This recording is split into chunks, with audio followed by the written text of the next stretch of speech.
Good evening বন্ধুরা, আজ হলো 27 জানুয়ারি মঙ্গলবার। আজকের বরাক উপত্যকা তথা আসামের শ্রীভূমি, শিলচর, হাইলাকান্দি এবং ভারতের বিভিন্ন প্রান্তের আজকের সন্ধ্যার বিশেষ বিশেষ খবরগুলি হলো। হাইলাকান্দি জেলার অতিরিক্ত আয়ুক্ত এক বিজ্ঞপ্তিতে জানিয়েছেন যে শিরিশপুর চা বাগানে ফায়ারিং রেঞ্জের 500 মিটার ব্যাসার্ধের মধ্যে ভারতীয় নাগরিক সংহিতার 163 ধারার অধীনে 28 ও 29 জানুয়ারি সকাল 6টা থেকে বিকেল 5টা পর্যন্ত জনসাধারণ সহ গবাদি পশুর চলাচলের উপর নিষেধাজ্ঞা জারি করা হয়েছে। বিজ্ঞপ্তিতে বলা হয়েছে যে কাশীপুর সিআরপিএফ জওয়ানদের বার্ষিক গুলিচালনার মহড়ার জন্য এই নিষেধাজ্ঞা জারি করা হয়েছে। আসন্ন বিধানসভা নির্বাচন যত এগিয়ে আসছে ততই বিজেপির অন্তরে টিকিট যুদ্ধ তীব্র আকার নিচ্ছে। সেই আবহেই বিজেপির টিকিট চেয়ে এবার প্রদেশ নেতৃত্বের কাছে আবেদন করলেন ভারতীয় মহিলা মোর্চার অসম প্রদেশ সম্পাদক অনামিকা আচার্য। রবিবার তিনি হাইলাকান্দি জেলা বিজেপির কার্যালয়ে ছুটে গিয়ে আনুষ্ঠানিকভাবে বায়োডাটা সহ আবেদনপত্র জেলা সভাপতি কল্যাণ গোস্বামীর হাতে তুলে দেন। মহিলা মোর্চার নেত্রী অনামিকা আচার্য 121 হাইলাকান্দি বিধানসভা কেন্দ্র থেকে টিকিট প্রত্যাশীর দৌড়ে সামিল হওয়ার খবরে রাজনৈতিক মহলে শুরু হয়েছে জোরজল্পনা। ভারতীয় মহিলা মোর্চার অসম প্রদেশ সম্পাদক অনামিকা আচার্য দীর্ঘদিন ধরে বিজেপির সংগঠনে সক্রিয় এবং একাধিক আন্দোলন ও কর্মসূচিতে সামনে থেকে নেতৃত্ব দিয়েছেন। এলাকার সাংগঠনিক ভিত মজবুত করা থেকে শুরু করে বিরোধীদের বিরুদ্ধে লড়াই সব ক্ষেত্রেই তার ভূমিকা উল্লেখযোগ্য বলেই দাবি তার অনুগামীদের। রবিবার আবেদনপত্র জমা দিয়ে অনামিকা আচার্য যুগশঙ্ককে জানান, দল যদি সুযোগ দেয় তাহলে বিজেপির আদর্শকে সামনে রেখে তৃণমূল স্তরে আরও শক্ত লড়াই গড়ে তুলব।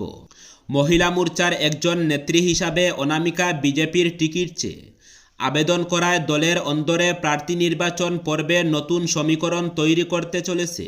অনামিকা আচার্য বিজেপির একজন অ্যাক্টিভ মেম্বারের পাশাপাশি 2012 থেকে 2015 সালে তিনি ভারতীয় মহিলা মোর্চার প্রেসিডেন্ট।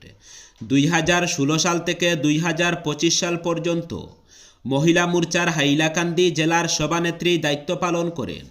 বর্তমানে মহিলা মোর্চার অসম প্রদেশ সম্পাদক। ভারতের অন্যান্য অংশের সঙ্গে সামঞ্জস্য রেখে শিলচরেও ইউনাইটেড ফোরাম অফ ব্যাংক ইউনিয়নসের উদ্যোগে ব্যাংককর্মীরা সপ্তাহে 5 দিন কাজের দাবিতে ধর্মঘট পালন করেন। মঙ্গলবার সাপ্তাহিক 5 দিন কাজের দাবিতে কর্মীরা নিজেদের ব্যাংকের সামনে জমায়েত হয়ে সরকারের নীতির বিরুদ্ধে প্রতিবাদে সোচ্চার হন। নিজেদের দাবির পক্ষে বলতে গিয়ে ব্যাংককর্মীরা বলেন, সরকারের আর্থিক পরিষেবা বিভাগ থেকে শুরু করে রিজার্ভ ব্যাংক, স্টক মার্কেট, বিমা ক্ষেত্রে সপ্তাহে 5 দিন কাজ করা হয়। পৃথিবীর অধিকাংশ উন্নত দেশে বহু আগ থেকেই সপ্তাহে 5 দিন ব্যাংকের ব্যবস্থা চলে আসছে। ইতিমধ্যে ফ্রান্স, জাপানের মতো দেশে 4 দিন ব্যাংকিংয়ের দাবি উঠতে শুরু করেছে। আমাদের দেশের ব্যাংককর্মীরাও বহু বছর থেকেই 5 দিন ব্যাংকের দাবি করে আসছেন।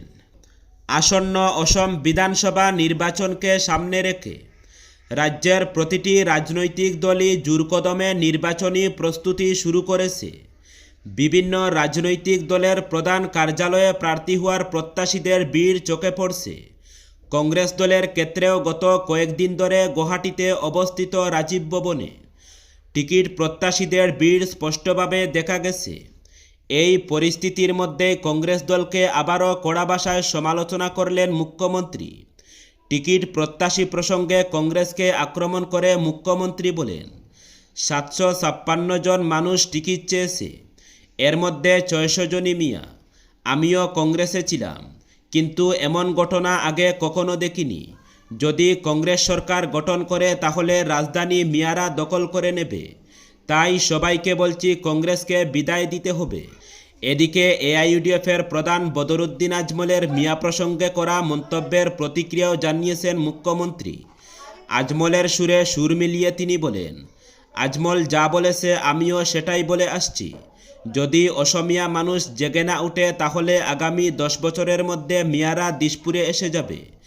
মিয়াদের মনে যা আছে আজমল তা মুখে বলেছে। এই কথাগুলো থেকে অসমিয়াদের শেখা উচিত। টানা ছুটির রেশ কাটতে না কাটতেই ফের ধাক্কা ব্যাংকিং ব্যবস্থায়। আজ সারা ভারত জুড়ে ব্যাংকে ধর্মঘটের ডাক দিয়েছে ব্যাংককর্মীদের সংগঠন। এর জেরে দেশের বিভিন্ন প্রান্তে রাষ্ট্রায়ত্ত ব্যাংকগুলির শাখায় পরিষেবা ব্যাহত হচ্ছে। বহু জায়গায় শাখা খোলা থাকলেও কাজকর্ম কার্যত বন্ধ অথবা সীমিত পরিসরে হচ্ছে বলে জানা যাচ্ছে। একাধিক রাষ্ট্রায়ত্ত ব্যাংকের তরফে আগেই গ্রাহকদের সতর্ক করা হয়েছিল যে ধর্মঘটের কারণে শাখাভিত্তিক পরিষেবায় সমস্যা হতে পারে। নগদ লেনদেন, চেক ক্লিয়ারেন্স, পাসবুক আপডেটের মতো পরিষেবা সবচেয়ে বেশি প্রভাবিত হচ্ছে। ফলে স্বস্তির খবর, ডিজিটাল ও অনলাইন ব্যাংকিং পরিষেবা স্বাভাবিক রয়েছে। ইউপিআই, নেট ব্যাংকিং ও মোবাইল ব্যাংকিংয়ে কোনো বাধা নেই বলে জানিয়েছে ব্যাংক কর্তৃপক্ষ। এটিএম পরিষেবা নিয়েও আপাতত তেমন সমস্যা নেই বলে খবর। বেশ কিছু রাষ্ট্রায়ত্ত ব্যাংক জানিয়েছে এটিএম পরিষেবা চালু থাকবে, যদিও নগদের রিলিফ সংক্রান্ত সমস্যা হলে কোথাও কোথাও সাময়িক অসুবিধা দেখা দিতে পারে। ইরানের উপর হামলার সময় গনিয়ে এসেছে। ইসরায়েল, জর্ডান, সৌদি আরব এবং সংযুক্ত আরব আমিরশাহির মতো দেশগুলোতে আমেরিকার বিশাল সামরিক মোতায়েন তারই ইঙ্গিত দিচ্ছে। মার্কিন যুক্তজাহাজ ইউএসএস আব্রাহাম লিঙ্ক ইতিমধ্যেই ওমান উপসাগরে অবস্থান নিয়েছে। তথ্য অনুযায়ী হামলার জন্য আমেরিকা 360টি যুদ্ধবিমান এবং 36,000টি মিসাইল প্রস্তুত রেখেছে। আমেরিকা তার মিত্রদেশগুলোর সহযোগিতায় ইরানের চারপাশে এক কৌশলগত চক্রব্যূহ তৈরি করেছে। রিপোর্ট অনুযায়ী ডোনাল্ড ট্রাম্প ইরানের বিষয়ে কঠোর সিদ্ধান্ত নিয়েছে। ভেনেজুয়েলার মতো ইরানকেও অবরুদ্ধ করে সেখানে ক্ষমতা পরিবর্তন করাই আমেরিকার লক্ষ্য বলে মনে হচ্ছে। ইরানের পারমাণবিক কর্মসূচি রুখতে বা দেশটির উপর চূড়ান্ত আঘাত হানতে মার্কিন বাহিনী এখন সম্পূর্ণ প্রস্তুত। পরিস্থিতির ভয়াবহতা বিবেচনা করে ইসরায়েলের বেসামরিক বিমান পরিবহন দফতর বিদেশ বিমান সংস্থাগুলিকে সতর্কতা জারি করা হয়েছে। চলতি সপ্তাহের শেষের দিকে এই অঞ্চলে উত্তেজনা আরও বাড়তে পারে বলে আশঙ্কা করা হচ্ছে। প্রয়োজনে আকাশপথ বন্ধ করে দেওয়া হতে পারে বলেও জানানো হয়েছে। এসআর প্রক্রিয়ার মাধ্যমে প্রকৃত ভারতীয় নাগরিকের নাম সংশোধিত ভোটার তালিকা থেকে বাদ দেওয়ার বিরুদ্ধে সিপিআইএমের জেলা কমিটির উদ্যোগে শ্রীভূমি শহরে বিক্ষোভ মিছিল বের হয়। জেলার বিভিন্ন স্থান থেকে সিপিআইএম নেতাকর্মীরা এই বিক্ষোভ মিছিলে যোগ দেন। মিছিলে প্রকৃত ভারতীয়কে সংশোধিত ভোটার তালিকা থেকে বাদ না দেওয়া, নিরপেক্ষ ভোটার তালিকা প্রস্তুত করা, শ্রীভূমি জেলায় বিএলওদের ভুয়ো অভিযোগের ভিত্তিতে প্রকৃত ভারতীয়দের নাম গণহারে বাদ দেওয়ার জন্য চাপে সৃষ্টির গুরুতর অভিযোগের তদন্তক্রমে দোষী ব্যক্তি ও সরকারি কর্মচারীদের বিরুদ্ধে ব্যবস্থা নেওয়ার দাবি উঠে মিছিল কালীবাড়ি রোড থেকে বের হয়ে স্টেশন রোড হয়ে সন্তরবাজার পয়েন্টে এসে শেষ হয়। বিক্ষোভে অংশ নিয়ে সিপিআইএম জেলা সম্পাদক পরিতোষ দাশগুপ্ত বলেন, রাজ্যে ভোটার তালিকার বিশেষ সংশোধনের কাজ চলছে। প্রথম পর্যায়ের কাজে ঠিকঠাকভাবেই চলছিল, কিন্তু দ্বিতীয় পর্যায়ের কাজে একের পর এক অনিয়মের অভিযোগ উঠেছে।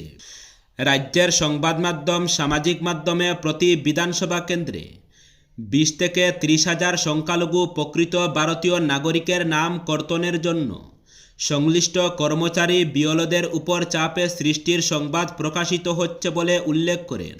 সংবাদপত্রে প্রকাশিত রাজ্যের মুখ্যমন্ত্রীর সংখ্যালঘু বিরোধী বক্তব্য এসআর প্রক্রিয়াকে কুলসিত করার ষড়যন্ত্রকারীদের উৎসাহ যোগাচ্ছে বলে তিনি মন্তব্য করেন। বলেন, নির্বাচন কমিশনের নিরপেক্ষতা নিয়ে অনেক আগে থেকেই প্রশ্ন দেখা দিয়েছিল।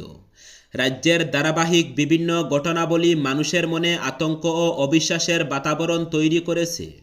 এমন অভিযোগ করে তিনি বলেন, কামরূপ গ্রামীণ নির্বাচন কার্যালয়ে বিজেপির 5 জেলা পর্যায়ে নেতা রাতের অন্ধকারে ঢুকে কম্পিউটারের তথ্য পরিবর্তনে যে সংবাদ প্রকাশিত হয়েছে তা অত্যন্ত উদ্বেগের।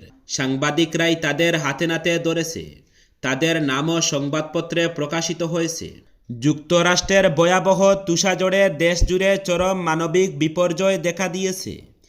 তীব্র শীত ও প্রবল তুষারপাতের কারণে এখন পর্যন্ত অন্তত 30 জনের মৃত্যু হয়েছে। রেকর্ড পরিমাণ তুষারপাতে বহু এলাকার রাস্তাঘাট ও ঘরবাড়ি বরফে ঢেকে গেছে। একই সঙ্গে ব্যাপকভাবে ব্যাহত হচ্ছে স্বাভাবিক জীবনযাত্রা। বাতিল করা হয়েছে হাজার হাজার ফ্লাইট, আর বিদ্যুৎহীন অবস্থায় পড়েছেন 8 লক্ষেরও বেশি গ্রাহক। এই দুর্যোগের প্রেক্ষাপটে যুক্তরাষ্ট্রের অন্তত 25টি অঙ্গরাজ্যে আবহাওয়া সংক্রান্ত জরুরি অবস্থা জারি করা হয়েছে। তীব্র শীতের প্রভাব ছড়িয়ে পড়েছে উত্তর পূর্বাঞ্চলের নিউ ইয়র্ক ও ম্যাসাচুসেটস থেকে শুরু করে দক্ষিণ টেক্সাস ও নর্থে ক্যারোলাইনা পর্যন্ত বিস্তৃত এলাকায়। অনেক অঞ্চলে তুষারপাতের পরিমাণ পৌঁছেছে 18 ইঞ্চি পর্যন্ত, আর তাপমাত্রা নেমে গেছে -18 ডিগ্রি সেলসিয়াসে।